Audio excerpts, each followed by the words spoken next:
donation day. Donation day for use the. It's a thing where we just go through a bunch of obscure whiskeys all at once because for the most part these are going to be really, really hard for people to get.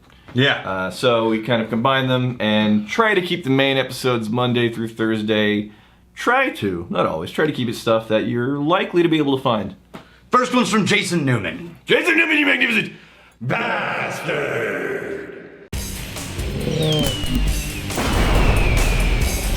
Nah, I'm kind of excited about this one. This is a North American single malt. Alpine Traveler's Rest? Also coming from Utah. Okay. Now, as I open this is a guy who moved into Park City, Utah, you know, the resort town. Ooh. Where they had the Olympics. I've been there. I've been there. Yeah, me too. It's beautiful. It is beautiful. Yeah. And he's making as close to possible in the style of Scottish whiskey single malt is one of the things they're making. You wanna know who I met in Park City, Utah? Michael Jackson. No, an Olympian. Oh. Anybody remember Peekaboo Street? No. Peekaboo Street is a skier from the Olympics. No, not at Way all. back in the day. It wasn't Nancy Kerrigan? No. Oh. Anyways, I met Peekaboo Street. Tanya Harding? Too soon, maybe? Oh, that's nice on the nose. It is. So he's using 6-row barley, and he's getting that just classic malty, nutty nose, right? And he's aging in used oak. Look at how light it is. Yeah, the color's light, but also there's a softness to these flavors. Not watered down, but rounded off, smoothed over, softened a bit. And that often comes from the used barrels, from what I understand. He said he's using Jack Daniel's barrels, which is very similar to some of the Scottish crew, and then he's finishing it in a French oak toasted. Oh, so I was about to ask about the oak because I am getting an undercurrent of oakiness. It's not, but super it's strong. spicy. It's not woody. Yeah, it's not the stereotypical oak. And you said it's finished in a French oak thing. Now this is batch 11, and there's no age statement on it, so I don't know how old it is. It's getting like a nutty vanilla. Yes, I agree. Oh, there's the barrel. Yeah, shows up on the taste, and almost peppery with the barrel note. It feels like it has ribs of wood, right? Like it's just ribbed wood with the coating of vanilla. All right. For his pleasure. Yeah. And bringing it home. I'm so proud of you. See, that wasn't a dad joke. Yeah. It was funny. You're proud of me for doing a dirty joke? Jokes. No, it's weird because I did feel this sort of like this up and down journey as I tasted it, where it didn't do this rounded edge, flare up and finish and all that. It just did this kind of slightly bumpy ride, spice and vanilla. It's like a vibrator of whiskey. Oh God, I'm sorry, Alpine. You started it. You're never gonna be able to share this video with anybody. You started it. Rob Sargent founded Alpine to do for his family, and we're ruining them. We're ruining their lives because he'll never be able to show this to his children. Look, kids, someone reviewed our whiskey. Oh God. Oh God, no. Daddy, what's the vibrator? Damn it. But it's a different animal on the taste than it is from the nose. Different animal, getting much more of almost a hot honey, and then that. I mean, the weird thing is we can't get away from the weird thing is. I know what you're talking about whenever you say there's almost like a ribness to the oakiness. It's not like a journey that kind of smoothly dovetails and folds into one thing to another. It's a bumpy ride. Yeah. So that's the sound of the whiskey. If the whiskey had a sound. Yeah.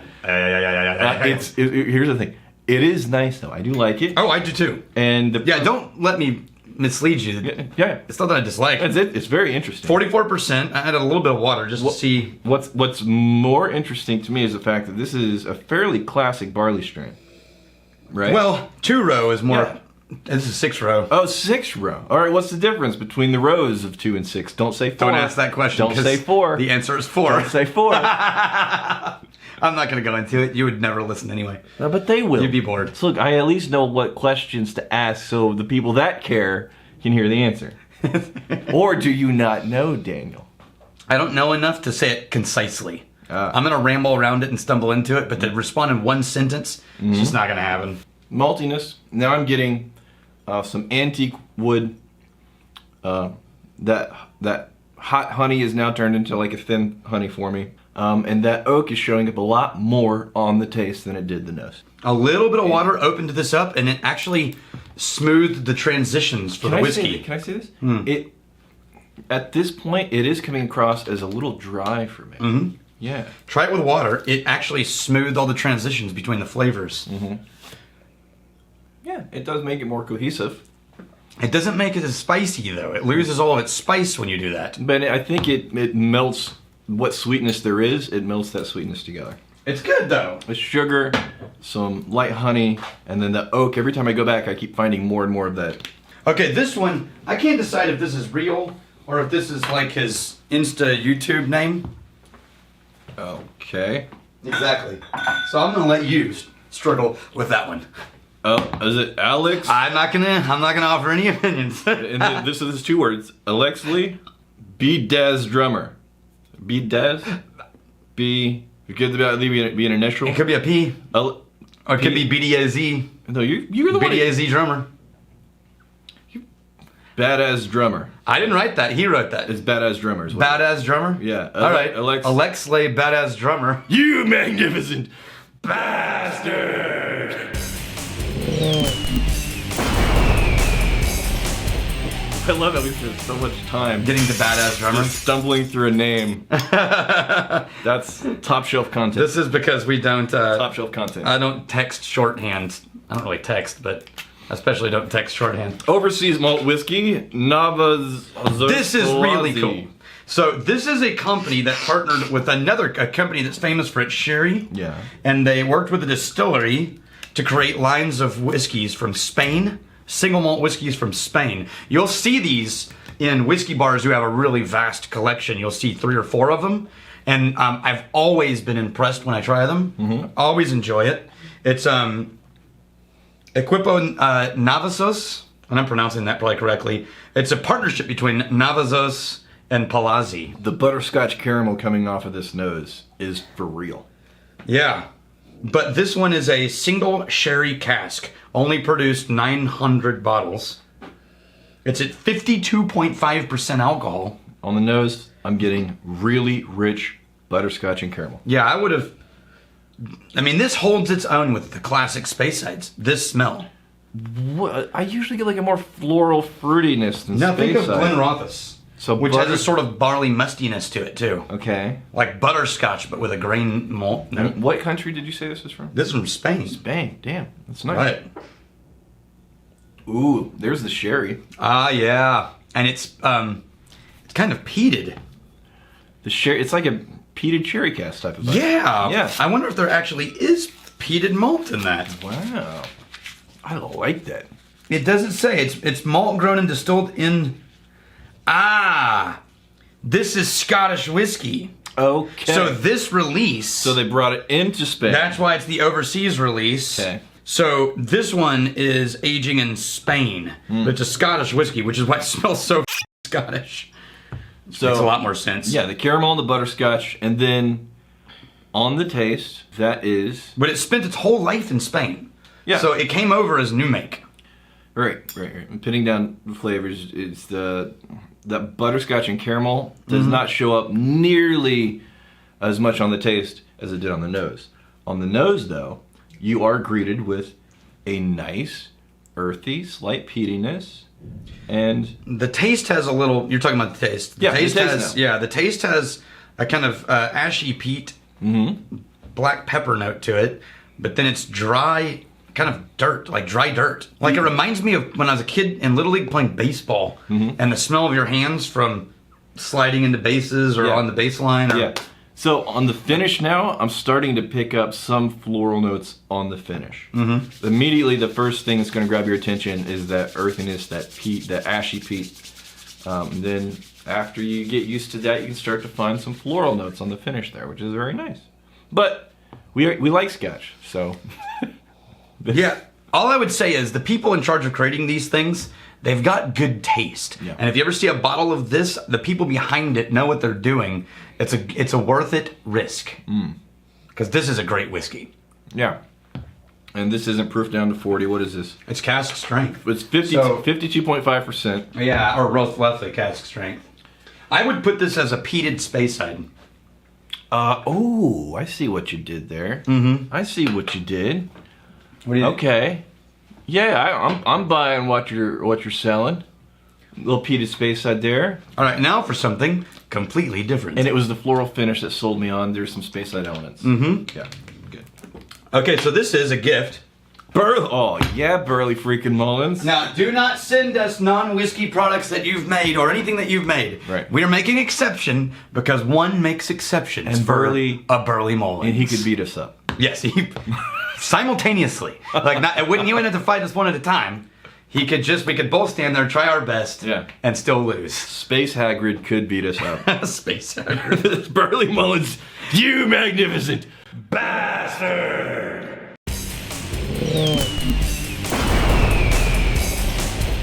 Now, Burley sent us his mead. He also sent us a mead barrel that we are about to... That's the shenanigan. A mead barrel that we're going to put Eleanor bourbon into. Okay. Do you know what a shenanigan is? Yeah.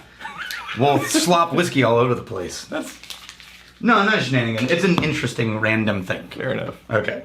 Okay, look at this. So this is mead. I'm not normally a mead drinker, Right.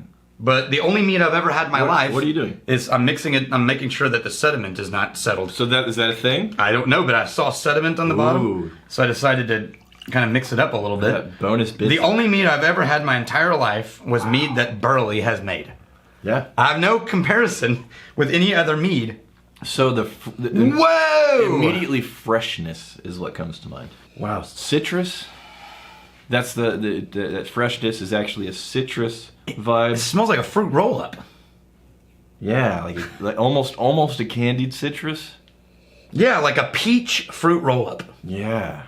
Peach. Remember fruit roll-ups? Peach. Okay, there's elements of peach in Yeah, there. and you peel them off the plastic and they stick to everything, And and then they stick to your teeth for like 3 days. Then I'm getting some orange peel on the nose. You know what? This is. I keep getting flashes of orange juice. And it smells sparkly. Yeah, flashes of orange juice, and then what's the thing that cougars drink in the morning with the orange juice and the champagne? The cougar drink. It's the official drink of cougars. Oh, champagne and orange juice. It is. Yeah. How come I can't think of this? It left my mind. Because you're not a cougar. I can't think of it. Right. Okay, hold on. It is Mimosa. Son of a Mimosa. bitch. I'm getting so You order much- them by a pitcher, but...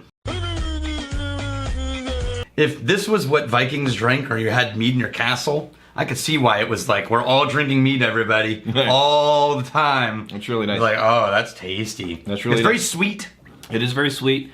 Sweeter on the nose, though. On the taste, still a lot of sweetness. Now, Burley needs to tell us... Because you got the orange and the citrus and the freshness, but there are also some dry elements there. It's not a sweet bomb. Burley needs to tell us how long this is going to last in that bottle. Whatever. Oh, you left your phone on, huh? Nobody calls me. Nobody has my number. It's like there's literally 5 people on It's Earth. probably a spam call. 5 people on Earth Okay, we're moving on. have my number. To Chris Vellecamp. Chris Milligan, you magnificent Bastard!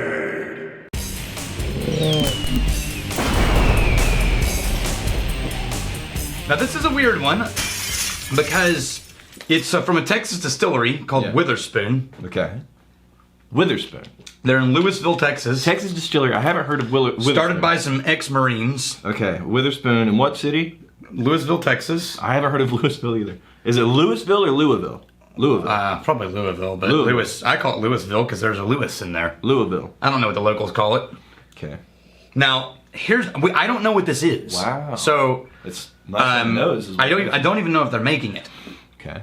because all it says in the bottle is produced by.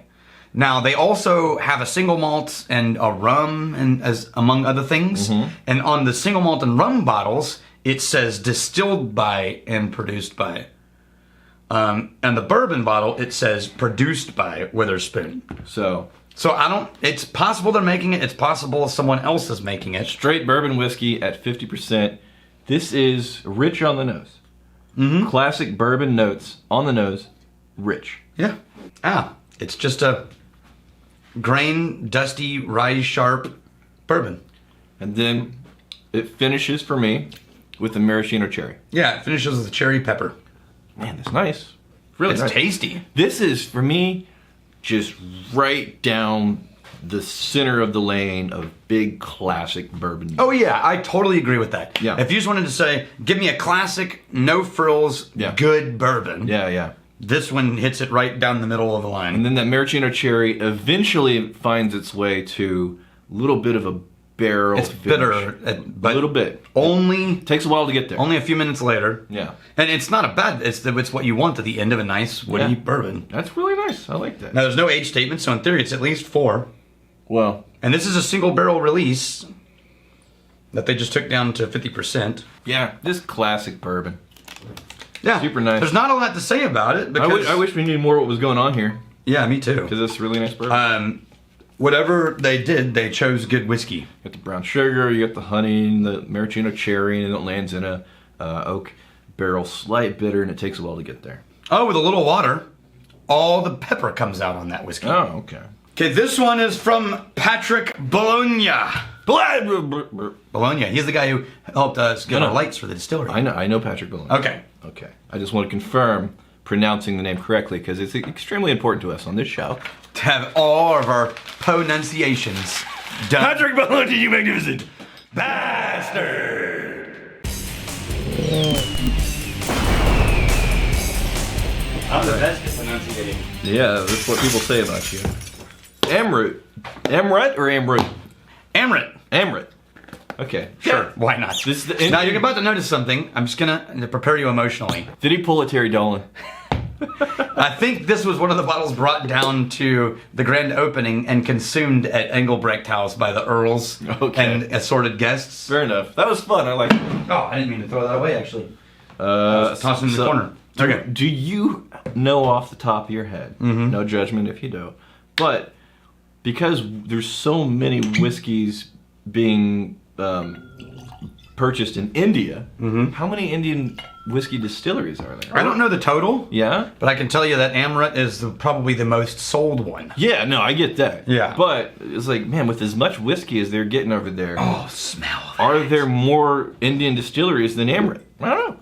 If you know, put it in the comments. Oh, man, this smells so good. This is, look, I'm in Scotland right now. I'm sorry. This I'm is... not in India. I'm in Scotland. On the nose. Maybe I'm going to be surprised. On the nose, I'm in Scotland. Only 480 bottles, a single cask release of peated barley, finished in a port cask, So, or aged in a port cask. yes. Here's what's surprising to me. Up until this point, this is a moment. Right. Up until this point, I've been thinking there's certain flavors that you're not going to be able to get anywhere but Scotland or a country that has a certain climate that are similar to Scotland, like Japan. Right. This is not a climate that is at all similar to Scotland or Japan. Very, very different climate, and I'm finding some strong parallels to just classic Scottish whiskey here. Now, I've always loved the peated Amrut. It's my favorite thing they've made. Not a huge fan of some of the other things because they get really sweet and clingy, but the generic peated Amrut is really great. And this single cask version, the nose is magnificent. This, you know what this is? Oh, yeah. Oh, whoa. Whoa, the peat got really bitter. I think we found what an Indian climate does to peat. Yeah, I think so. So, have you ever had a marshmallow? Scottish peat. Have you ever had a marshmallow Yeah. where instead of toasting it, you accidentally set it on fire? That's And then you blow it out and it's now black on the outside? You just described how to do marshmallows correctly. No. You pull off the charred blackened husk. Oh, no. And then you eat that, and then you get another charred blackened husk. Okay, and you eat that. if and you're you going to eat that, then Yeah. I'm tasting that charred blackened husk of blackened marshmallow sugar. blackened marshmallow sugar. Try it again and think. I know what you're referencing, and it shows up about 3/4 of the way through. Yes, Yeah. and it's really bitter. But it's not what you're left with. I'm going to say pretty bitter. What you're left with is, wow, so it does. It starts kind of candied, and the port notes are just buried by the peat on this one. Super dark. 3/4 of the way through, the peat just explodes out of it. Yeah. It and takes over the entire flavor profile. Do we know how old this is? Somewhere around 4 years old, maybe? Date of filling. 2013, date of birth 2017. Yeah. So it's around 4 years old. Around 4 years old. Wow. That's... Okay. So, really strong, classic Scottish peat whiskiness. Mm-hmm. In a really hot climate, you get every bit of that peatiness, but you also get this barrel intensity that shows up about 3/4 of the way through. I like it. Strong, no-holds-barred flavors coming out of this Amrut. You got to really be into strong flavors, big, bold flavors. Yeah, this is like the Balcones of India. Like, it tastes like a Balcones, really dramatic and rich and dense flavors. To be honest, all right, so this is 56.5%. Yeah, I just dropped it a little bit for you. This is very high proof. The water brings some of the sugars back to the top of the taste. Right. But it still can't compete with the peat. Yeah, that tamps down everything that's like smoky and oaky. Then that lifts up some of those sweetness. Then you get... then it comes back to the peat. I'm finding some more brown sugar and honey and earthiness now. But there is the peat. That peat just struggles for control every time, no matter what you do. I like that, though. I do. Yeah. I do. So go in, fully aware that this is going to be lively. This might be one of the most peat-flavored whiskeys or peat-tasting whiskeys that I've ever had, because it tastes like all you're tasting is the actual burning peat, as opposed to the impact of peat smoke. Well, and I think, again, always been curious to know what classic traditional Scottish peat did in a hot climate. Right. I think we know. Now we know. Now we know. That's cool. Right. All right. That's it. That's it? We done did it. Oh, all right. That was a good one to go out on. Here's to fighting, stealing, and drinking. If you fight, may you fight for a friend. If you steal, may you steal a lover's heart. And if you drink, may you drink with us. Hey, thanks for hanging out with us in the Whiskey Vault. Don't forget to throw in a like, hit that subscribe button on the bottom right, and drop a question or comment down below.